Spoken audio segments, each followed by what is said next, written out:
We're going to work on the back of their arm, the looseness that most people experience in the back of their arm. And so the best position I've found to position people in is on their stomach with their arm by their side, and sometimes I'll even have them hang it off the edge and resting their arm on my leg or maybe a towel underneath here. What it does is it helps you position the arm in a really good position to mark everything and do treatments on.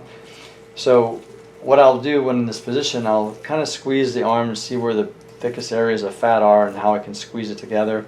Once we get down here, it's very important to understand that on the inside of the elbow, the funny bone, I'm going to put a mark or an X on it. It's right here. That's a reason they call that the funny bone is because it's a nerve. It's called the ulnar nerve, and it innervates or controls the lower portion of a person's hand, specifically their ring finger and pinky finger. That nerve is very superficial. That's why when we touch it or hit it, you can feel tingling down your arm into your fingers. It's very important that we don't work over that area, so I'll have people mark this area, maybe just put an X over it, and you can find it by just feeling these two little bones, and they'll tell you, is that where it is? You can put a little pressure on there and it feels kind of funky. But just remember, we don't want to work very close down to the elbow because the nerve is there. If you can't find it or you're not sure, just make sure you don't go too close to the elbow and the bony areas that you feel. Say up in the thicker area, the part most people's concern is up in here.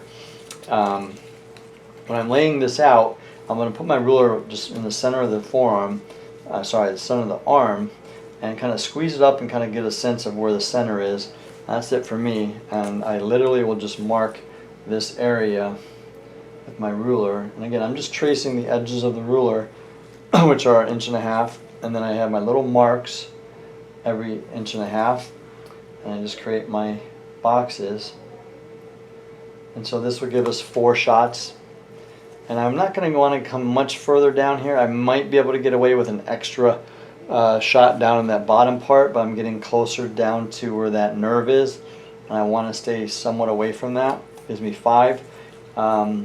Be cautious of going too far on the inside of the arm.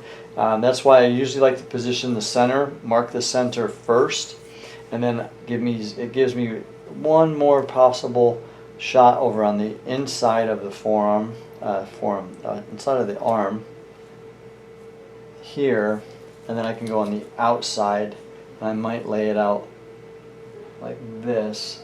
Adding that 5th block in the middle kind of throws it off a little bit, but here you can see this is probably a little bit more than I normally would do, but you can see as I squeeze up, we've got good thickness through all of the patterns that we're going to be working in the columns. I may not go this far down. I may not have to do this section. It's not as thick as I want it to be. And again, the nerve comes from underneath the armpit and comes out and crosses where that X is. And so I try to avoid that area, especially in here. They're going to be very tender. The trick I use to keep people's fat squeezed up is I'll put a towel maybe on one side of their arm like that, rolled up, and that's pushing the fat up into one side. And then I'll actually do it, I might do it on the other side, or I might just use my hand to hold it, but I'll put the other towel on this side, and it helps them just kind of sit in this cradle. And now we've got a lot of fat pushed up in the area where I don't have to worry about pushing down into the bone or worrying about the nerve underneath the armpit that comes out and crosses there. So this is how I would lay out an arm on somebody.